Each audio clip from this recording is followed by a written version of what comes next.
just need to visualize it. What are you working on? Oh, we're doing this now? This is my screenplay that I have been working on since Fast and Furious 7, so I think that's about 8 years now. What's it about? I like to think of it as the culmination of themes and motifs I've been exploring for my entire career. Twisted metal, the perversion of the car, the almost psychosexual nature of the car crash. It's sort of my farewell to the Fast and Furious and Transformers franchises that have consumed my career for the last decade and a half. It's going to run about 5.5 hours, and after I finish this, I think I'm done with action movies.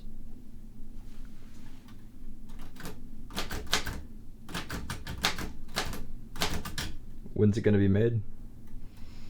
Well, the studio thinks that a 5.5 hour movie is unmarketable, so that remains to be seen.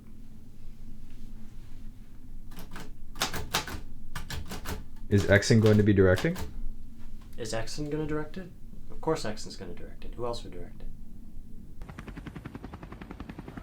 All right, driver one ready? Okay. Action!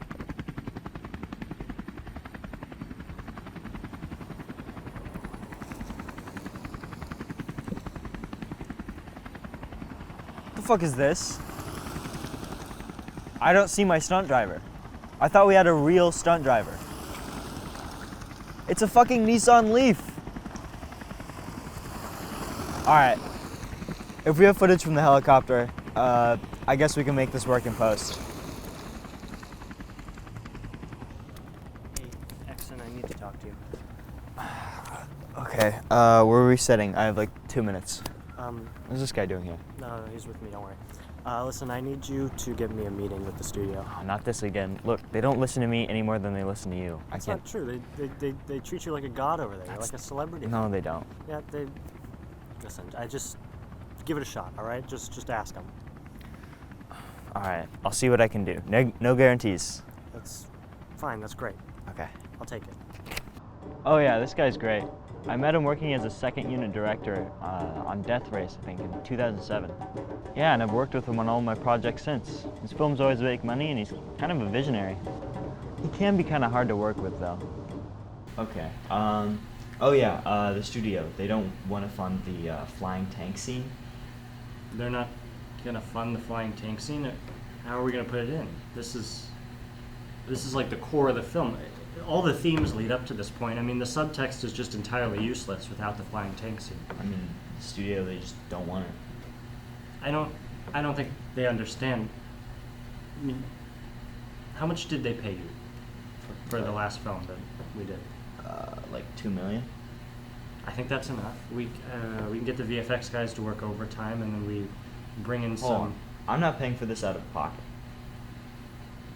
Why not? This is important to the film. We need this. Why don't you pay for it then? Oh, if the studio paid me $2 million for every film we made, I'd be making all my own films here. Can't say he's not passionate, though. Are all of your movies about cars?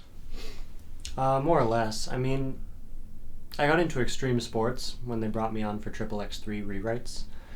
But, yeah, I think everything else is cars. Why? Why what? Why are all your movies about cars?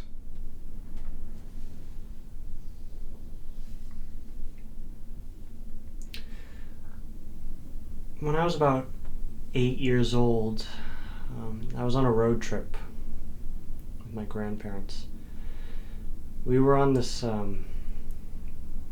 winding rural road in Virginia. It was this old beat-up road, no side barriers, lots of potholes, very winding. And I heard this roar coming from behind us. And as I looked over, there was this red blur. A car sped right by us. I think it was a Mazda RX-7 FD model, I think. It must have been going at least, I don't know, 100. And as it turned around the bend, I just heard crash, crash, crash, maybe 6 times before it finally stopped. And my grandparents, in our car, we went around the bend and we stopped, and in the middle of the road was this mangled heap of a car. So we got out of the car, and I saw on what used to have been the passenger side of the car, a man was crawling out. But he was crawling because he was missing an arm and a leg. They'd been torn off in the crash. And as he crawled out of the vehicle, I saw him usher to me. My grandparents didn't see. They'd been helping the person in the driver's side. And so I walked over to him, and he ushered for me to sit down with him. And I was young. I didn't know any better. I sat down next to him. And he looked at me and he said, "Am I dying?" And even at that age, I knew that he wasn't going to make it, but I looked him in the eyes and I lied to him and I said, "You're going to be all right." And he put his head on my shoulder and he kept asking me, "Am I dying? Am I dying?" And I just kept lying to him until eventually he stopped asking. And he slumped over. So I laid his head on the concrete and I walked away, and as I looked back there was a mangled pile of twisted metal and rubber in the street, and I realized at that moment that within each car there is a beast, and I realized the true power.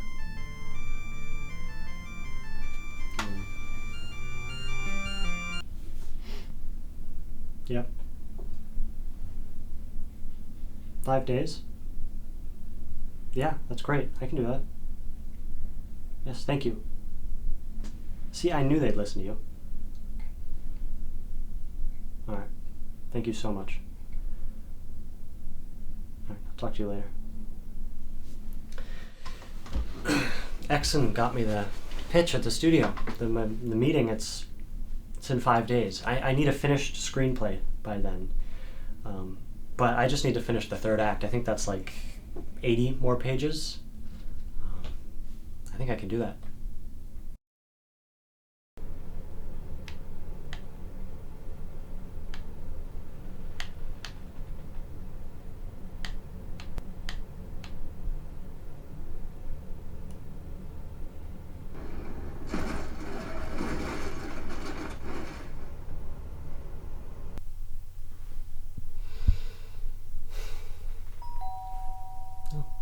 They're here.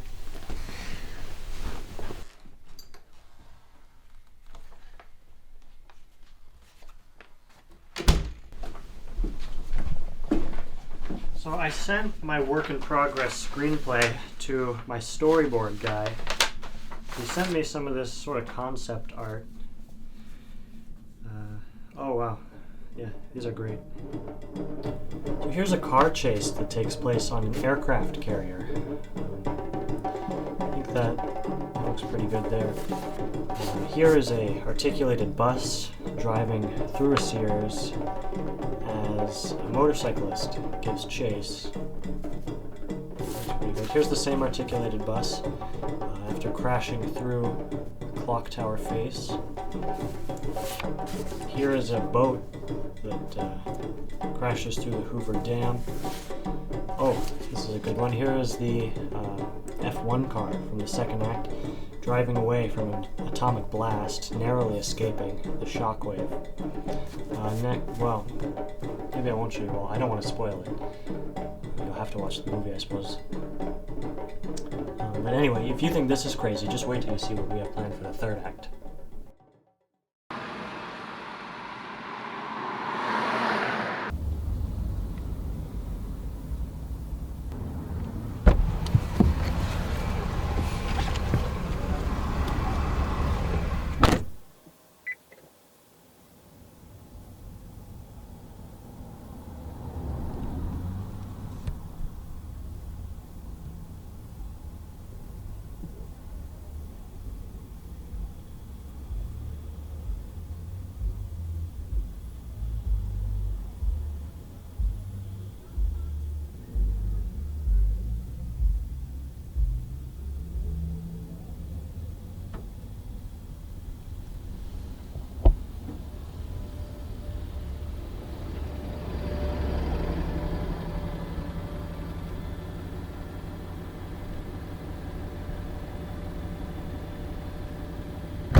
What are those?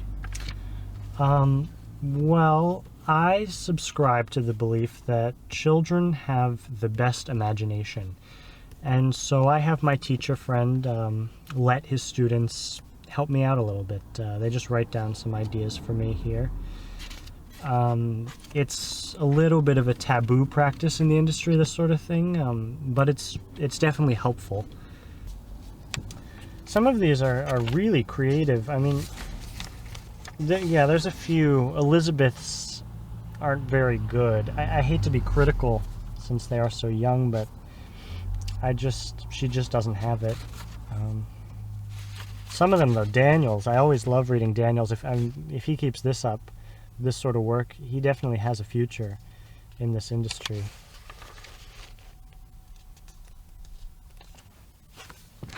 These kids, they really are my inspiration.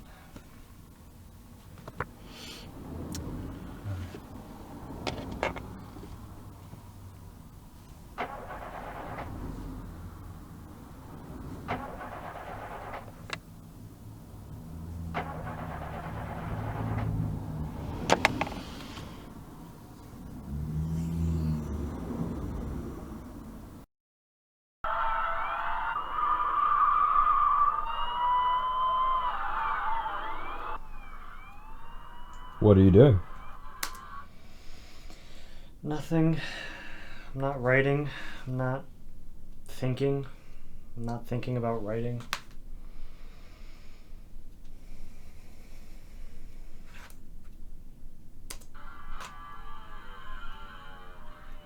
What's with the sheet? Out of sight, out of mind. I don't want to think about it.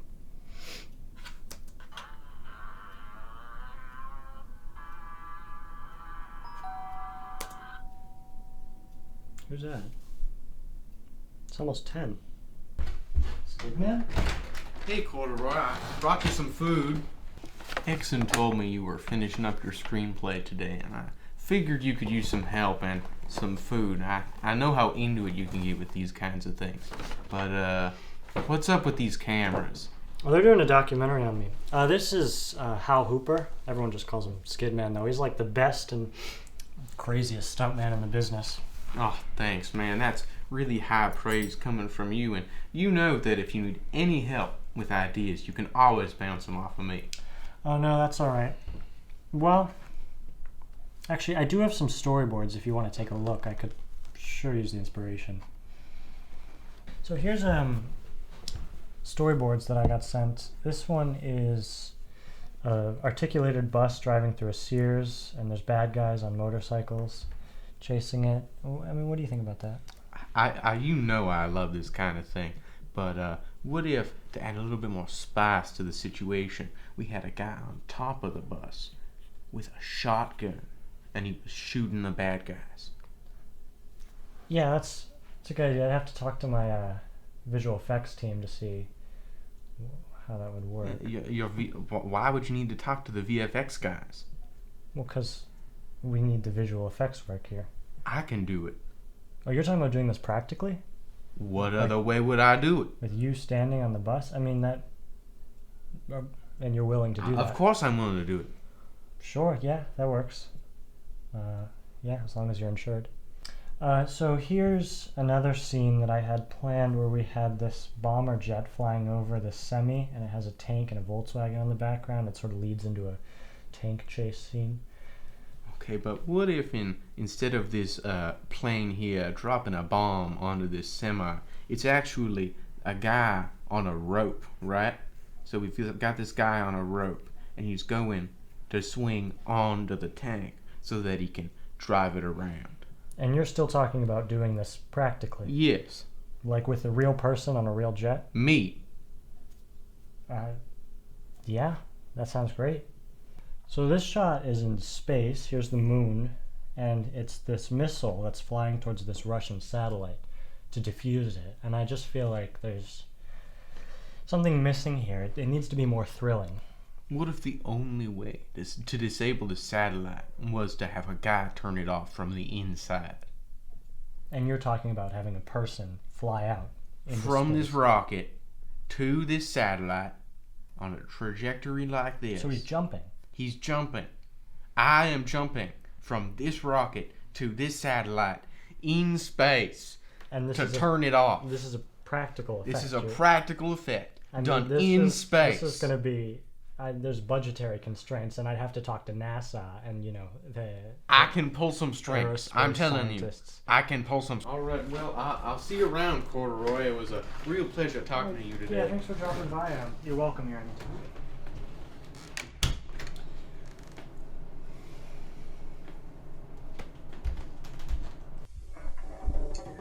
This was good. I think Skidman reminded me something. That this film, it has the cars and it has the spectacle, but at its core, that's not really what it's about. This film, it's about going to the lengths you go to for the ones that you love and the ones who are worth it. This film, it's about family.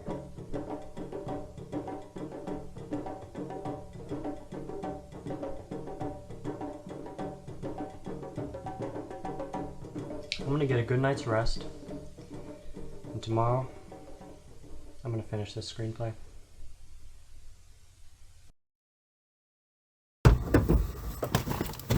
Hey man, thanks for picking us up. Yeah, no problem. My car isn't really working, so Yeah. Alright, let's hurry, we're running really late.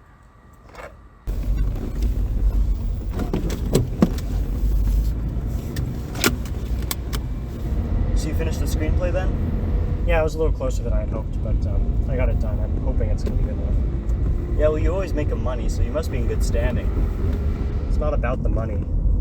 Yeah. Well, you're in luck. The studio's been looking for some miniseries. Streaming's in right now, you know? Miniseries? What are you talking about? You know, you can convert your film into a miniseries. No. It's a movie. It's not a TV show. It's not something you can just sit down and binge. It's a work of cinematic art. You know, it's just like a long shot that the studio's gonna invest in something that isn't a tentpole IP. I am not making a miniseries. Alright, what about splitting it up into 2 parts then? No, I'm not making a miniseries. I'm not making a duology or a podcast or a damn book. I'm making a movie. Hey, you should be thankful I even stuck my neck out for you here. You know, the studio... Hey, watch that car! Shit! God damn it, Exon.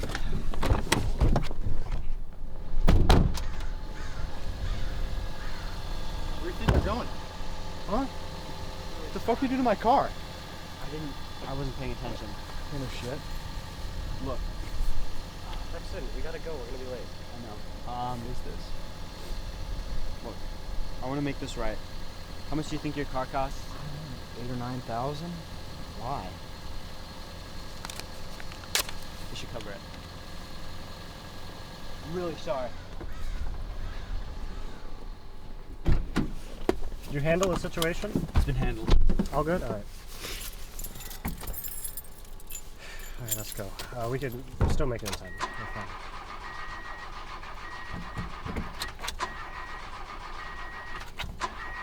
Are you kidding me? God damn it, Exon! You make $3 million a year, you can't get a functional goddamn car? Why do you drive this piece of shit? We're not gonna... if we aren't there in 30 minutes, they're gonna cancel our appointment.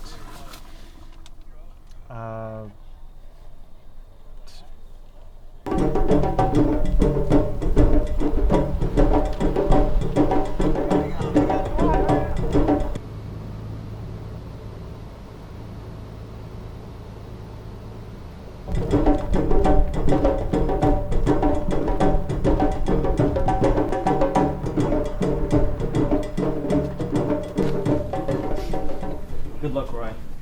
I mean it.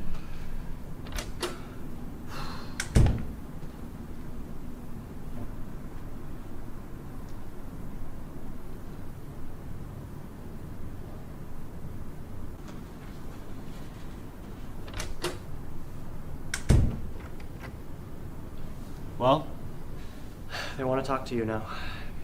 me? Why? They trust you.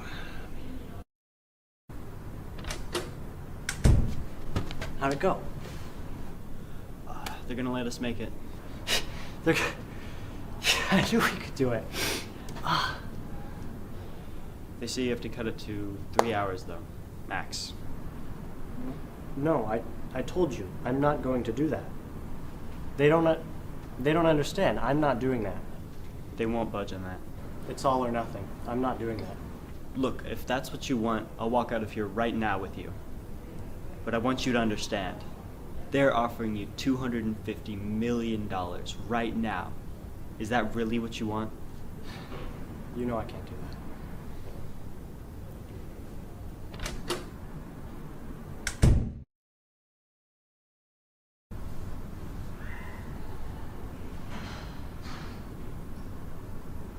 Do you feel like you made the right choice? I'm an artist, not a businessman.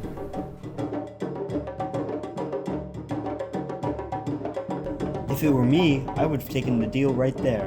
But I guess that's why I'm not him. I mean, that's why I don't or can't do his job. I became disenfranchised with Hollywood a long time ago, and looking at him, being honest with myself, it's hard to even call myself an artist next to that. As much as his naivete annoys me, his audacity inspires me so much more. So yeah, we're going to keep looking for independent financiers, and hell, maybe I'll even pitch in some of my own money.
So here's sort of the...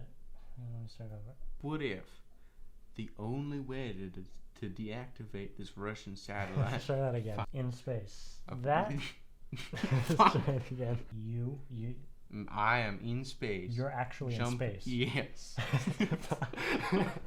And the shot is of this satellite. No, sorry, it's not a satellite. Person, this is Me. you. In space. In space. In space, and this is a practical effect This is a practice. done by you. That's a good idea. I don't know how we would make that. I mean... Very carefully. That's very carefully. Rolling. In space. In actual space. In actual space. Fuck. You're I'm actually... going to practically jump from this rocket to that satellite in space. I'm telling you, Scientists. I can pull some strings. Alright, cut. That'll work.